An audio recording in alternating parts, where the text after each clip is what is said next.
सुप्रभात विद्यार्थियों। आज मैं कक्षा 7 की नूतन सरल हिंदी माला पाठ्य पुस्तक में से प्रथम अध्याय सत्य कर्तव्य का अध्ययन करवाऊंगी। सत्य कर्तव्य एक कविता है। इसके कवि का नाम राम नरेश है। राम नरेश त्रिपाठी है।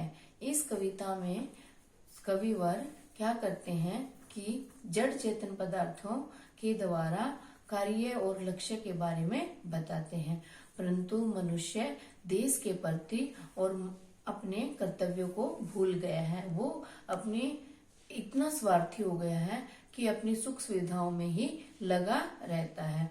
मनुष्य को जागरूक करने के लिए कवि इसका अध्ययन करवाते हैं। देखें। सत्य कर्तव्य। सत्य लगातार कर्तव्य चलने वाले कार्य। इसके दो अर्थ हैं। सत्य कर्तव्य लगातार कार्य करते रहना। सत्य कर्तव्य और एक होता है सच्चे कर्तव्य जो हमारे देश के प्रति और अपने प्रति होते हैं। इस कविता का अध्ययन करते हैं। देखें। जग में सचर अचर जितने हैं सारे कर्म निरत हैं। धुन है एक न एक सभी को सबके निश्चित वर्त हैं।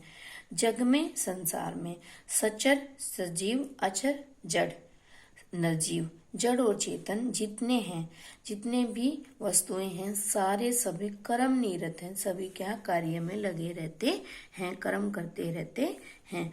धुन है एक न एक सभी को, अगर सभी के अंदर एक लगन होती है कार्य करने की। सबके निश्चित वर्त हैं और उनके अपनी निश्चित प्रतिज्ञाएं। वर्त होता है प्रतिज्ञाएं हैं। जीवन भर आतप सह वसुधा पर छाया करता है। तुच्छ पत्थर की भी सब कर्म में कैसी तत्परता है। जीवन भर कि पूरे जीवन आतप सह सूर्य की गर्मी को सहन करता है। वसुधा धरती पर छाया करता है और छाया देते हैं कि पेड़, जो ये पेड़ हैं जीवन भर क्या करते हैं, सूर्य की गर्मी को सहन करते हैं, परंतु बदले में क्या धरती को अपनी शीतलता या छाया प्रदान करते हैं। तुच्छ पत्थर की भी, तुच्छ होता छोटे से, पत्ते की भी सब कर्म में अपने कार्य में कैसी तत्परता है कि कैसी लगनशीलता है। रवि जग में शोभा सरसाता सोम सुधा बरसाता। कि रवि सूर्य जग संसार में शोभा सरसाता नया सवेरा लेकर आता है। कि जो सूर्य है संसार में नया सवेरा नई ऊर्जा स्फूर्ति लेकर आता है। सोम सुधा बरसाता और चंद्रमा है धरती पर अमृत बरसाता है। सब हैं लगे कर्म में, सभी अपने अपने कार्यों में लगे रहते हैं।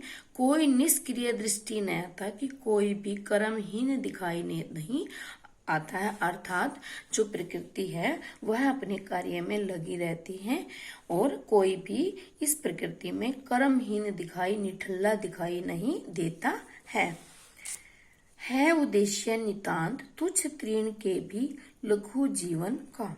है उद्देश्य कि एक छोटे से तिनके का भी अपना एक लक्ष्य होता है, एक निश्चित लक्ष्य है लघु जीवन का, कि उसके छोटा सा जीवन है परंतु उसके अंदर भी उसका एक अपना लक्ष्य पूरा करने की लगन होती है। उसी पूर्ति में, उसी को पूरा करने में वह करता अंत कर्म में तन का, कि अपने जीवन के अंतिम चरणों तक कर्म में लगा रहता है और अपने शरीर को पूरा कर देता है। तुम मनुष्य हो, कि कवि कहते हैं कि आप तो मनुष्य हो।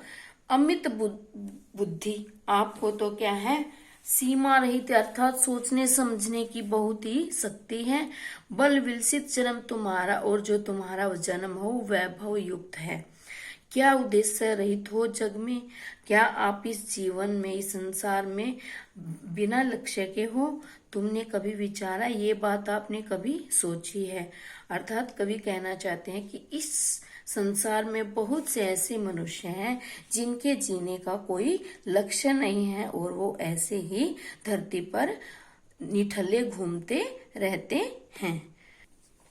देखो, मैंने इस कविता में से 5 पैरे आपको रीड करवाए हैं। कुल 10 पैरे हैं। आपने इस 5 की सप्रसंग व्याख्या लिखनी है, जिसमें सबसे पहले आप संकेत डालेंगे। फिर प्रसंग, फिर सरलार्थ या व्याख्या और भावार्थ विशेष। आपको इन सभी पॉइंटों को अपनी नोटबुक में राइट डाउन करना है। Writing should be neat and clean. आप सभी ने अपनी नोटबुक को कंप्लीट करना है। धन्यवाद।